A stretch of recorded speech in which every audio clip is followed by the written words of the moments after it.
de 10 ans. Et ça fait 10 ans voilà. Et ça fait 10 ans que j'essaye de la récupérer. Je suis dans un parcours difficile pour moi, un parcours chaotique, rempli de vices, de rues, de foyers. Et j'ai toujours espéré la récupérer. Et plus je voulais la récupérer, plus elle s'éloignait de moi. Jusqu'à finir dans le sud avec son père et une femme pas très sympathique avec elle, jalouse plutôt.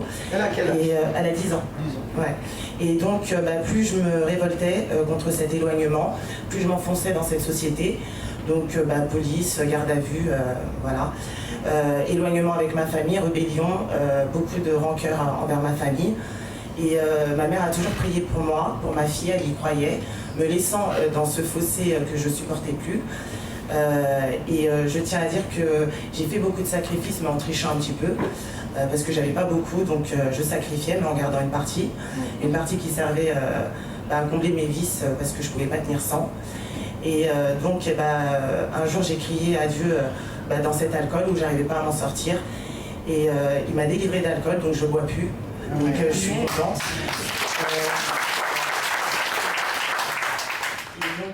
Au fur et à mesure, un jour le père de ma fille m'appelle en me disant est-ce que tu peux reprendre Louane, parce que je sais qu'elle va pas bien, qu'elle n'est pas bien avec nous. Et ma mère a décidé cette fois de dire oui, qu'on la récupère. Donc au fur et à mesure, Dieu est en train de me montrer que avec ce sacrifice, depuis que j'ai pris l'enveloppe, de lui faire confiance, parce que je ne suis pas quelqu'un qui fait confiance comme ça. Et ma fille, elle est là avec moi. Et pas là, parce que là, elle est à Los Angeles, des meilleures vacances que moi. Les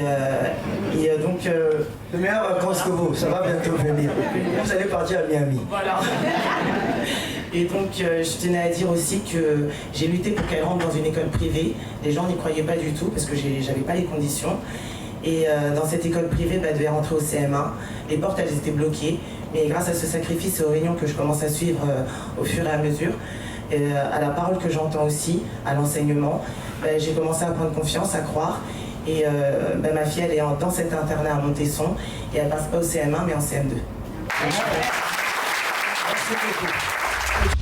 Bonjour chers amis, soyez tous le bienvenue dans votre émission France en direct.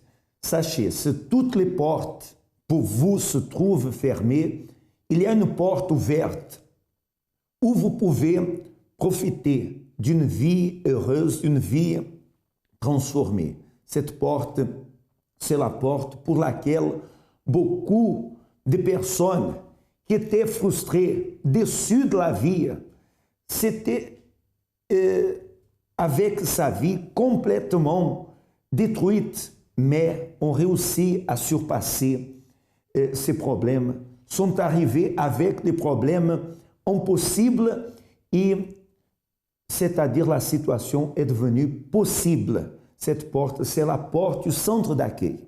C'est pour cela que j'aimerais que vous soyez attentifs à ce que vous allez voir dans cette émission. Parce que peut-être vous avez déjà frappé tant de portes, vous avez déjà essayé de tant de façons pour trouver une solution, une issue, mais à chaque fois, votre vie, elle est en train de s'empirer. Votre vie, elle est en train d'aller de mal en pire. Et vous vous trouvez désespéré. Sachez d'une chose, il y a une solution pour vous. Ce n'est pas par hasard que vous êtes en train de participer de cette émission. C'est parce que le Créateur, il veut vous donner une nouvelle opportunité pour que vous veniez à profiter d'une vie complètement transformée.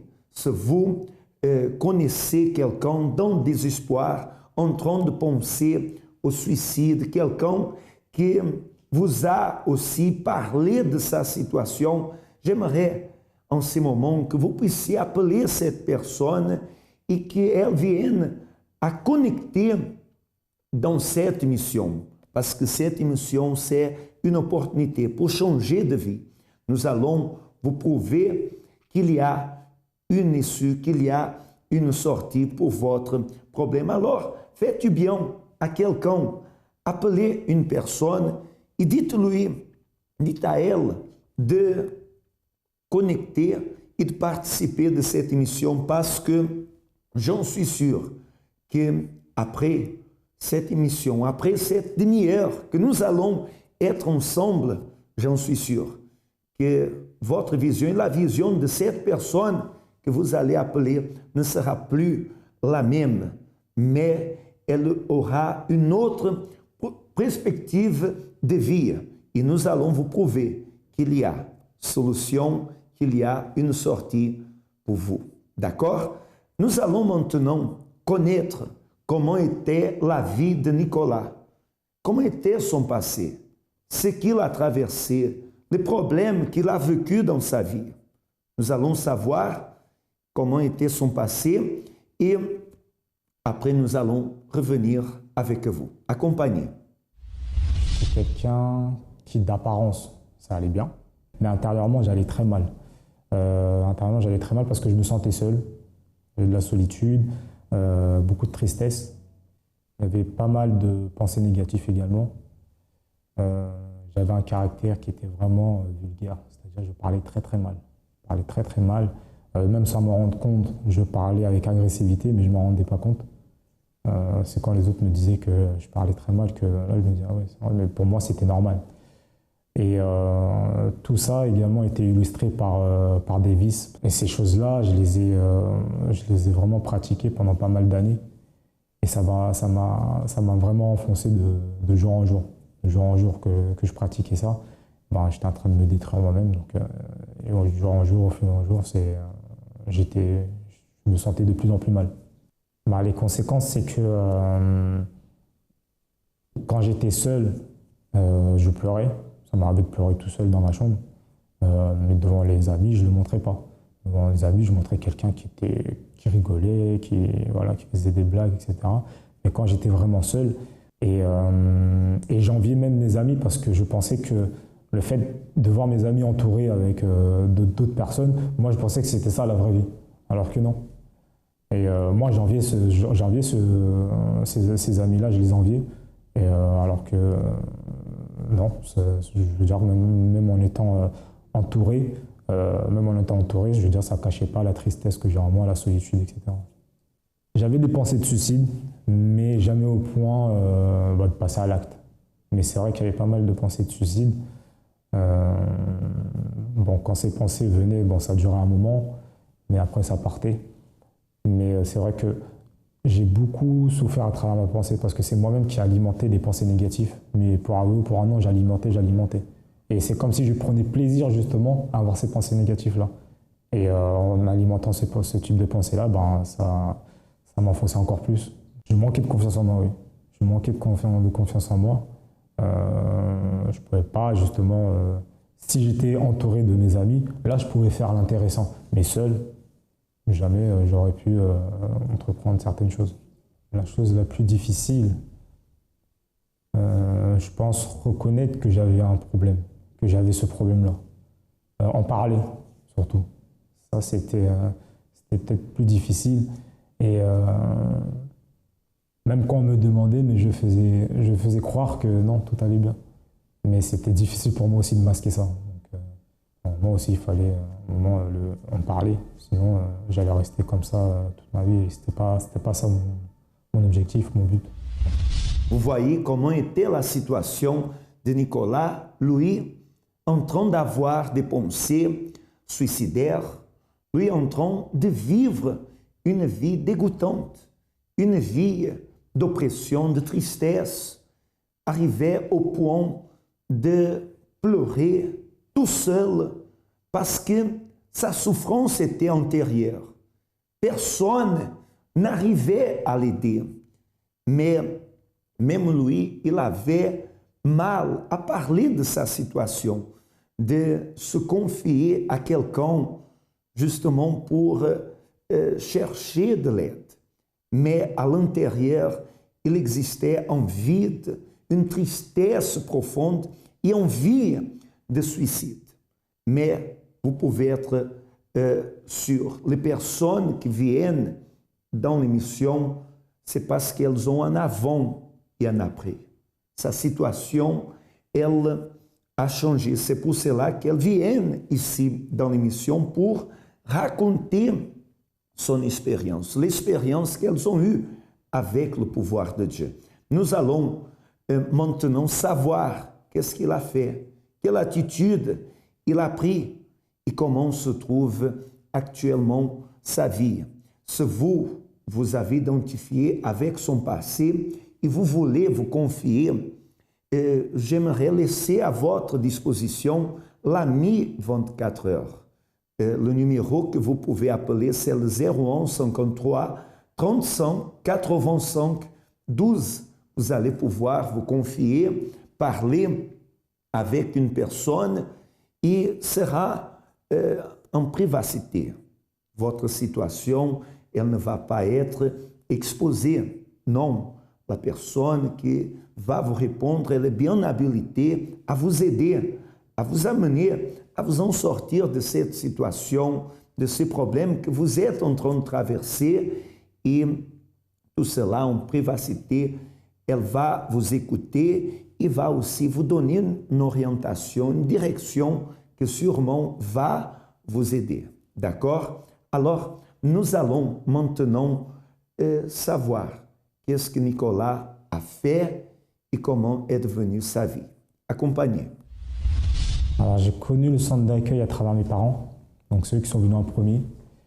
Ensuite, ils ont voulu, naturellement, ils m'ont invité, ils m'ont poussé à y aller, on va dire forcé à y aller. Moi, mon frère, même ma sœur. Bon, des trois, c'est moi qui suis resté. Et je l'ai connu en 2006. En 2006, mais bon, je suis venu, j'ai entendu, mais je ne suis pas resté.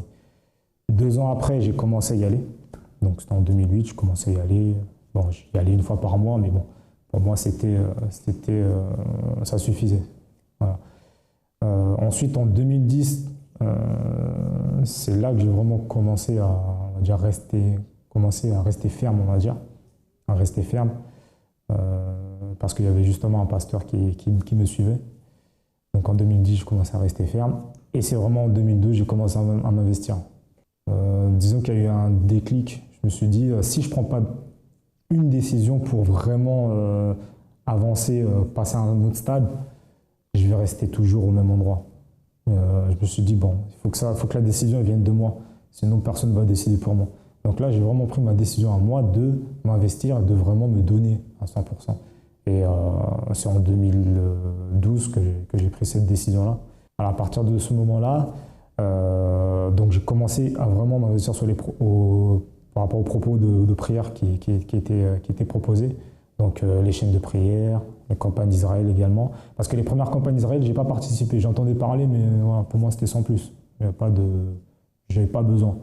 Et quand j'ai vraiment à force qu'il y avait ces campagnes-là, je commençais à comprendre ces propos-là, que c'était vraiment pour un changement de vie, et ce dans tous les domaines. Et c'est vraiment là que j'ai pris ma décision de participer de ces campagnes d'Israël. Bon, ce qu'il faut savoir, c'est que moi, quand j'ai participé à ces campagnes d'Israël-là, c'était uniquement pour le physique. C'est-à-dire pour la vie financière, vie sentimentale, c'était vraiment pour ça. Et à chaque fois que je participais, j'avais toujours ces objectifs-là. Donc pendant presque peut-être 3-4 campagnes, on va dire, que j'ai participé pour ces objectifs-là. Et au niveau du résultat, c'était pas ce que j'attendais. Parce que justement, j'avais les yeux dans le physique et justement, je ne mettais pas la priorité sur Dieu, on va dire. Et la dernière campagne qui est arrivée, c'est là où j'ai vraiment décidé de participer pour Dieu, on va dire. Alors dans cette campagne, il y a eu différents sacrifices. Donc il y a eu le sacrifice financier, sacrifice physique aussi, donc venir à l'église tous les jours pour participer aux prières, et sacrifice spirituel, de prier, même me lever la nuit pour prier, participer justement aux vidéoconférences au niveau des prières qu'on faisait également avec toutes les églises réunies. Et justement, dans cette campagne-là, c'est là où j'ai appris ce qu'était la foi. Parce que ce qu'il faut savoir, c'est que pendant toutes ces années où j'étais au centre d'accueil, j'ai pensé que Dieu, pour avoir une réponse de Dieu, il fallait sentir quelque chose. J'ai nourri cette idée-là, et en nourrissant cette idée-là, je me suis trompé à moi-même. Et c'est vraiment la dernière campagne d'Israël que j'ai compris ce qu'était la foi. Et en comprenant ça, j'ai pu la mettre en pratique dans un autre propos qui s'appelle le jeûne de Daniel. Et c'est dans ce propos-là vraiment où j'ai eu une réponse de Dieu parce que j'ai priorisé Dieu au lieu de prioriser moi, ma vie personnelle. C'était vraiment une campagne différente parce que c'était la campagne de l'unique, l'unique sur l'autel. Et c'était vraiment différent parce que j'étais vraiment investi, on va dire spirituellement parlant, j'étais vraiment investi. Et je voyais qu'il y avait des signes que j'étais vraiment bien dedans, parce que il y avait des persécutions. Et malgré ces persécutions-là, je suis resté ferme. Et j'ai vraiment aimé cette campagne parce que c'est vraiment là où j'ai pu me dire que fallait pas que. C'est là que j'ai vraiment compris ce qu'était la foi et qu'il ne fallait pas que je vive de sentiments. Et en comprenant ça, je l'ai mis en pratique dans le dernier jeûne de Daniel qui était un autre propos.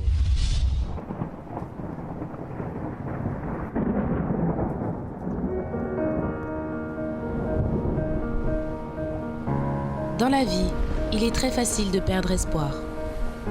Nous nous éloignons de la bonne direction et abandonnons même les rêves que nous pensions un jour pouvoir atteindre. Un jour, éventuellement, nous finissons par nous trouver face à une situation pour laquelle nous n'avons aucune expérience. À ce moment, de nombreuses questions nous viennent en tête. Est-ce que ça vaut la peine de continuer ? Pourquoi rien ne marche dans ma vie ? Est-ce mon destin ? Votre destin est le résultat de vos décisions et attitudes. Décidez de venir au centre d'accueil, où à travers des conférences intelligentes, nous vous aiderons à reconstruire votre espérance et changer votre futur par la même occasion. Centre d'accueil. Définissez aujourd'hui ce que vous voulez vivre demain. Alors aujourd'hui, je suis quelqu'un de vraiment différent au niveau du caractère. Je suis plus calme, on va dire. Je suis plus à l'écoute, plus vulgaire, pas plus vulgairement. Je suis plus ouvert, même avec mes parents. Avant, avec mes parents, je n'étais pas trop quelqu'un qui rigolait, qui parlait avec eux. Là, maintenant, je parle simplement avec eux. Je suis posé. Il n'y a pas de souci par rapport à ça. Même avec mon frère, mes sœurs, je parle plus calmement. Il n'y a pas de problème par rapport à ça. Je suis moins timide. Quand je suis arrivé à l'église, j'étais quelqu'un de timide. Peut-être que avant, avec mes amis, je montrais quelqu'un qui était fort, mais si j'étais tout seul, je n'étais pas quelqu'un qui était ouvert. Et là, je suis moins timide. S'il faut faire quelque chose, je le fais. Il n'y a pas de problème par rapport à ça. Il n'y a plus de tristesse, plus d'envie de suicide, plus de solitude. Je me sens bien. Il n'y a plus cette envie d'envier les autres. Même seul, que je sois seul ou accompagné, il n'y a pas de problème par rapport à ça. Côté professionnel, j'ai pu trouver un poste qui me convient exactement comme je l'ai défini. Un poste vraiment que j'avais défini, que j'ai vu, que j'ai pu avoir, grâce à Dieu, Dieu qui m'a donné. Et j'avance sans me prendre la tête, sans douter de moi-même. Maintenant, comme on m'a appris au centre d'accueil à agir à la fois, maintenant j'agis. Maintenant, je ne suis plus quelqu'un qui essaye de ressentir les choses. Je réfléchis avant et je réfléchis quelle action je peux faire, quelle attitude je peux prendre pour justement avoir le résultat que je veux atteindre. J'ai confiance en moi, il n'y a plus de ces doutes par rapport à si je peux faire, si je ne peux pas faire. Je le fais tout simplement.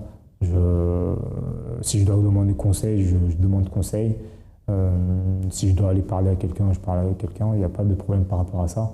Et je suis plus réservé, je suis ouvert maintenant. Je suis plus quelqu'un qui est resté dans mon coin.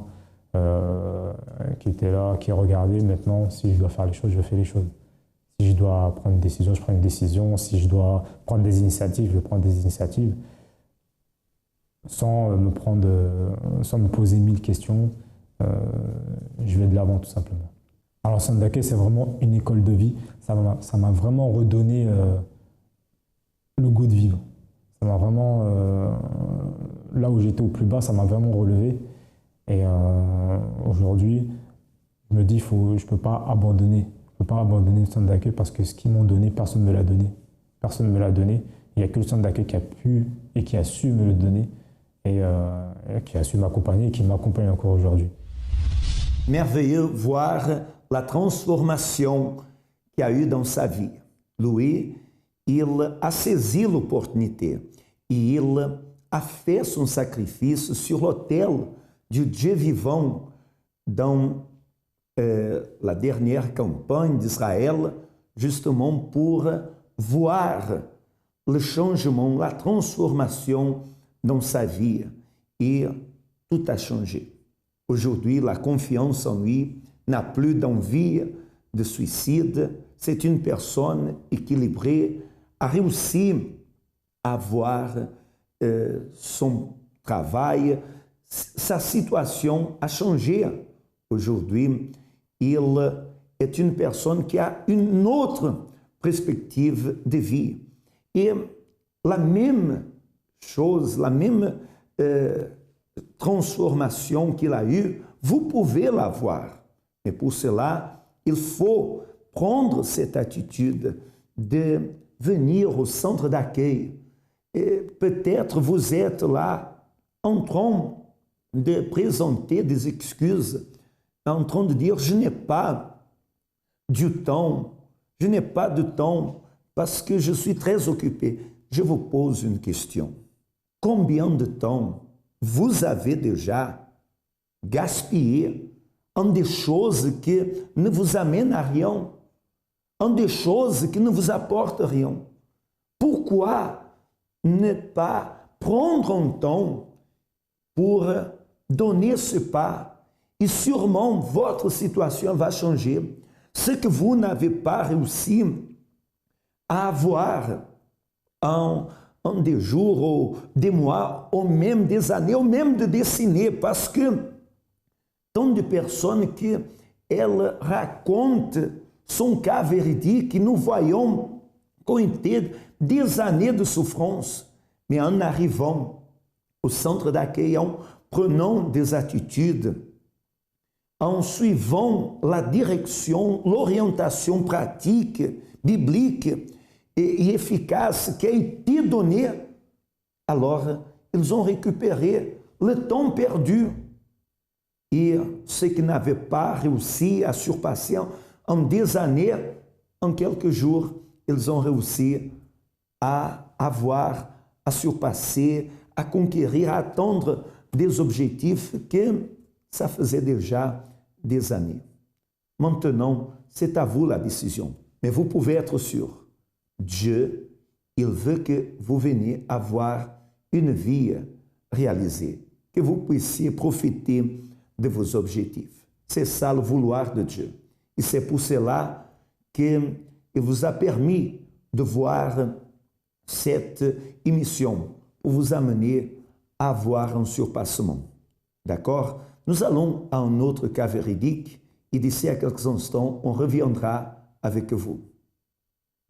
Avant d'arriver au centre d'accueil universel, j'étais complètement perdue, vraiment perdue. J'étais une jeune bagarreuse, j'étais viciée dans la pornographie. J'étais, depuis mon très jeune âge, en fait depuis 12 ans, j'étais angoissée, j'étais perdue. J'étais tout le temps dans les soirées, tout le temps dans les disputes, tout le temps dans la famille. C'était une famille complètement divisée, vraiment complètement divisée. Je me battais tout le temps avec mon père parce que j'avais vraiment la haine contre mon père. Pourquoi ? J'avais la haine contre mon père parce que en fait, il n'a jamais vécu avec nous. En fait, je suis née en Guyane et je suis arrivée ici avec ma mère et je n'ai jamais compris pourquoi il n'était jamais venu. Mais Très jeune, à l'âge de 12 ans, vous aviez déjà ce type de problème. Exactement. Alors déjà, à l'âge de 2 ans, j'ai été en fait abusée par un copain. Voilà. Et je suis tombée enceinte. Et je suis restée... en fait, ma mère a été partie en séjour en Guyane pendant ce temps-là. Et en fait, j'ai perdu en fait au bout de 3 mois. Et je savais que j'étais enceinte. Et j'étais complètement... En fait, ça a eu des conséquences médicales en fait. Donc, j'étais vraiment... À l'heure d'aujourd'hui, si je n'avais pas connu le centre d'accueil universel, je serais vraiment malade. Mais la maladie, en fait, que le médecin ne peut pas régler, c'est vraiment la maladie que le médecin condamne. En fait, il y a des maladies, il y a des traitements, il y a des maladies, parce que comme je n'étais pas dans les conditions, j'ai perdu un enfant, donc j'étais vraiment... conditions médicales complètement perdues. Une amie à ma sœur qui venait ici, qui a invité ma mère. Et ma mère a invité ma sœur. Et ma sœur a lutté pour m'inviter. C'était, ça s'appelait pas la FGF, mais au groupe jeune. Et donc je ne suis pas venue, je suis venue à un événement. Donc là-bas à Saint-Denis, je venais vraiment quand je voulais. Mais... Qui êtes-vous aujourd'hui? Aujourd'hui, je suis complètement... j'ai la confiance en moi parce qu'avec tous les événements qui s'étaient passés, j'ai perdu complètement confiance en moi. Ça veut dire même dans mes études, dans tout ce que je touchais, ça ne marchait pas. Parce que je n'avais pas confiance en moi. La malédiction. Exactement. Voilà, exactement. C'était vraiment une malédiction. Et aussi, il y avait une malédiction justement qui durait dans ma famille. C'était la malédiction financière. Vraiment, c'est vraiment une lèpre. C'est la misère. C'est tout le monde était prise de cette misère. C'était une misère vraiment. Maintenant. Et maintenant, complètement bénie. Donc, j'ai eu beaucoup de bénédictions professionnelles, mais pas financières. Ça veut dire, j'ai eu tout ce que j'ai demandé à Dieu. Mais mes demandes n'étaient pas précises. Donc, il manquait toujours quelque chose. Si ce n'était pas le travail, c'était le contrat, c'était la stabilité. Il manquait toujours quelque chose. Et aujourd'hui, j'ai trouvé le travail avec les horaires qui me permettent de servir Dieu et la stabilité, donc pouvoir me projeter, avoir mes projets. Donc, voilà. Vous vivez dans la joie maintenant? Exactement. Le passé n'a pas d'influence sur vous? Franchement, plus d'influence. Amen, grâce à Dieu. Que Dieu vous bénisse. Continuez à vous bénir. Chers amis, il n'y a pas de problème que n'ait solution. La preuve, c'est justement ce que vous venez de voir et entendre. Alors, maintenant, c'est à vous de prendre la décision. Les portes du centre d'accueil, comme on disait tout à l'heure, elles se trouvent ouvertes afin de vous amener à avoir une vie nouvelle. Si toutes les portes étaient fermées pour vous, sachez qu'il y a cette porte ouverte afin de vous amener à surpasser vos problèmes, à atteindre vos objectifs et avoir votre rêve réalisé. Moi, personnellement, je me trouve dans 27-29 rue Yuri Gagarin, à Villejuif, à votre disposition. Notre siège du centre d'accueil se situe dans 254 rue du Faubourg Saint-Martin, dans le 10e arrondissement à Paris. Si vous voulez connaître le centre d'accueil le plus proche chez vous, vous pouvez appeler le 01 53 35 85 12. Chers amis, ça a été un immense plaisir d'être là ensemble avec vous. Je vous souhaite à tous que le Tout-Puissant illumine votre vie. Restez bien, saisissez votre opportunité. À la prochaine.